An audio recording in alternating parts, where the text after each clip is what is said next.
Ladies and gentlemen, I have teamed up with Epic Games to bring you a top 10 list of things that you need to know if you're going to be successful in the new Battle Royale mode for the game Fortnite.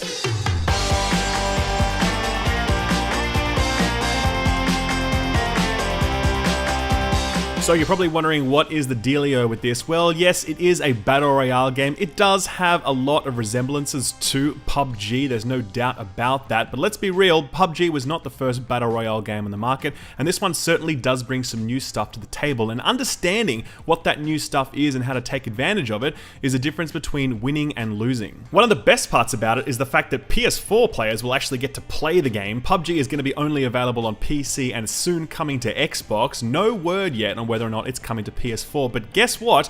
If you are on PC or Xbox or PS4, you are going to be able to play this and download it for free from today. Yes, absolutely 100% for free. It is available to you. You do not need to have Fortnite, the base game, at all. This is just a completely standalone game that you can download right now, so go and do it because there's no cost associated with it, so why not give it a go? I've left a link in the description below that takes you to where you need to get to if you want to get your hands on this, so click on that while you're listening to the rest of this video and let's continue. Alright, so what's the deal? Well, the game starts in the pre-lobby. There's nothing to do here other than walk around and jump on tires and shoot other people that does no damage and just act like idiots, and then all of a sudden you're into the battle bus, which is a bus suspended by a balloon flying over a map, and this is where the fun really begins because this is where you need to choose where you need to eject. And I guess tip number one is make sure that when you eject, you are staying as far away from other players as possible. You are going to fall down to the earth, eventually your glider is going to come out and you're going to choose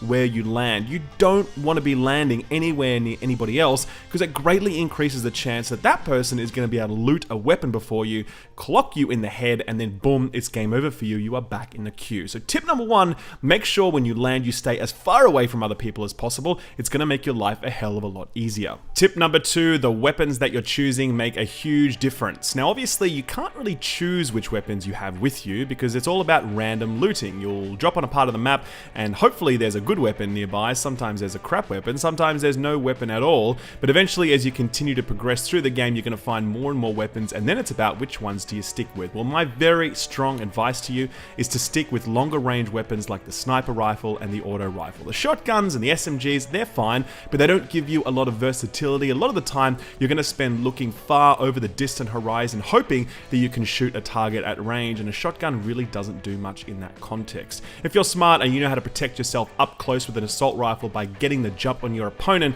then even a shotgun isn't going to save them. So, as much as possible, try and hold on to those long range weapons. They really are going to help you out in a very, very big way. Tip number three, and this is especially one for the PUBG fans out there, the weapons in this game are a lot more arcadey than they are in a game like PUBG. The weapon bloom, or that is how much your bullets spray in a random direction as you fire, is pretty damn big, especially when you're using those auto weapons. So, tip number three, make sure when you're firing automatic weapons, you're firing in small, controlled bursts. It's true in other games, but it's especially true here because the weapon bloom is completely out of control, and if you hold down the trigger for more than 1 or 2 seconds, the gun becomes practically useless, especially at longer ranges. Burst fire those babies, and you're going to find yourself far more effective than if you are just spraying and praying. Tip number four is something that PUBG fans will definitely know, and that is to be very, very aware of the safe circle. So for anyone new to this genre, there's going to be a big circle on the map and it's going to constantly get smaller and smaller, and it forces players to get into a smaller area so they actually need to fight each other rather than just staying in their little camping spots hiding throughout the map. As you continue to play the game and the circle gets smaller and smaller, you cannot be caught outside that circle because if you do, you will start to take damage. It's a little bit of damage at first, but it's a lot of damage towards the end, so you need to be really, really aware of that and plan all of your moves based upon where that circle is. Another key tip is when you're starting to get closer and closer towards the center, make sure that you're looking at the buildings and structures as you get closer to them, because it's very likely that people know the circle is getting smaller, they're sitting in those structures, and they're looking out, waiting for someone to have to run in because the circle is forcing them in. It's a very common strategy used in these sorts of games. I've used it all the time, and other people are going to use it here in Battle Royale as well. So as you make that approach, keep an eye on those buildings and try and avoid buildings if you can altogether, because it significantly increases the chances that you are not going to get get sniped by some random dude hanging out in a house waiting for you to get forced in by the circle. Tip number 5, and this is probably the most important one. Remember that this is a game about avoiding death rather than trying to maximize kills. This is not Call of Duty, this is not Halo, this is not Destiny, this is not all sorts of other games. This is very much about you staying alive. Because you can get 98 kills in this game, but if you die to that last guy, you have still lost. It's entirely about staying alive, so my message here is make sure that you are very careful with all of your moves. Don't try to be Rambo, don't run and gun, be as careful as you can when you're entering structures, always keep an eye about what's going on around you, and aim to minimize deaths rather than maximize your kill count, because that is how you are successful in a battle royale game. It's a huge mind shift change, it definitely takes some getting used to because all other video games have conditioned you to think this way, but you need to think about it differently here, otherwise you are going to find yourself losing every single game, and that is just not fun. Tip number 6, remember that if you kill someone, don't loot them immediately unless you are extremely sure that no one is around. One of the best things you can do in a battle royale game is watch an encounter taking place, wait for that person to go over to the loot where they're going to be stationary, they're not going to be moving around at that point, they're going to be standing still, and then you can just line up an awesome headshot on them and boom, down they go.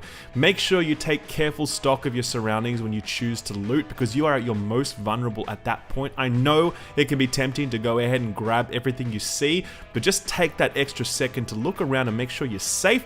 It will save you very, very often. Tip number 7. Now, some of you may not know this, but Fortnite is a game that actually lets you build structures, and you can do the same thing in their Battle Royale game mode. Now, this is the biggest difference between PUBG and this game. You can actually build your own stuff. You can build houses, you can build walls, you can build ramps, you can lay traps, you can do all sorts of stuff. So you may think, cool, I'm just going to build myself a nice safe castle and just hang out in here, no problem. But the fact is, this actually makes you a very, very vulnerable target. So tip 7, don't build buildings because you basically just make yourself a sitting duck when you do that. There are some structures that you should be building, and we'll talk about those soon, but buildings are not one of them. Aim to use existing buildings because people don't know if you're in them or not, but if they see a big constructed building sitting in the middle of the map, then they can be pretty damn sure that you are in it, and they are probably going to be able to take you out. So that brings us to tip number 8. What should you build then? Well, in Battle Royale, the best thing you can build is actually ramps and stuff to get you to inaccessible places. In this example that you're seeing on screen here, I'm inside a house and I'd like to be able to get up to the roof, but there's actually no way for me to do that. This would be a great spot for me to get to, really protected, great cover, and I want to get there. How do I do it? Well, in Battle Royale, I can build a ramp to get up there, and then I can just kind of camp out there, and I've got a great line of sight and the enemies outside me. Boom, I ended up winning this game, by the way, because this little spot here was so useful. And this is what I'm talking about. You want to build ramps and you want to build stuff that makes it so that you can reach inaccessible places. You can't do that in PUBG. You can't do that in other Battle Royale games, but you can absolutely do it here. And it definitely makes you think very differently about the topography. If you want to get up to a nice high hill, if you want to build a bridge across a river, you can absolutely do that. It's up to you. As long as you're willing to think laterally about how you build, you can reach some awesome places, giving you a huge combat advantage. Tip number 9, and this is a real game changer. Do be aware that pretty much anything that exists in this game can be blown the f up. Now, in other games, structures are structures and they sort of stand pretty tall, and explosives can't really do much to them. But in this game, an RPG can bring down pretty much any structure. So once again, in this example, I've got myself a nice little hiding spot here, and I think I'm all sitting pretty when all of a sudden, boom, a rocket launcher comes in, completely takes off the roof of this place, and then I'm forced to adapt. So be ready, have an escape plan ready at all times. Assume that your cover or your little spot is gonna get blown up by an RPG, and yes, this does include things like trees, so be ready to move at any time because the cover that you have at 1 second can be absolutely gone the next, and then you are very, very exposed. Tip number 10, and I cannot stress this enough, drink your shield potion. Other games have things like armor which drops on the ground, you equip it, it'll increase your survivability, but in this game, you have a potion that you drink that will give you a shield. It's a blue potion, dunk it, and you give yourself basically a a second health bar, a huge boost in survivability, will give you an absolutely massive advantage in combat. Don't leave home without it. As soon as you see this thing on the ground, pick it up, drink it. Please, for the love of God, it took me ages to learn this. I don't want to see you make that same mistake. Drink your shield potion. And that is it, guys. That is Fortnite's Battle Royale mod. As I said, you can download it in the description below. I've left a link down there. I gotta say, I had a lot of fun with this, but more than anything else, I'm just really glad that PS4 players are going to be able to have the chance to play something in this genre. It kind of sucks that they were left out in the cold. Now they're going to be able to enjoy something. I really hope you guys enjoyed. If you like these tips, don't forget to drop the video a like, subscribe for more content, and I will see you guys in the next video. Bye-bye.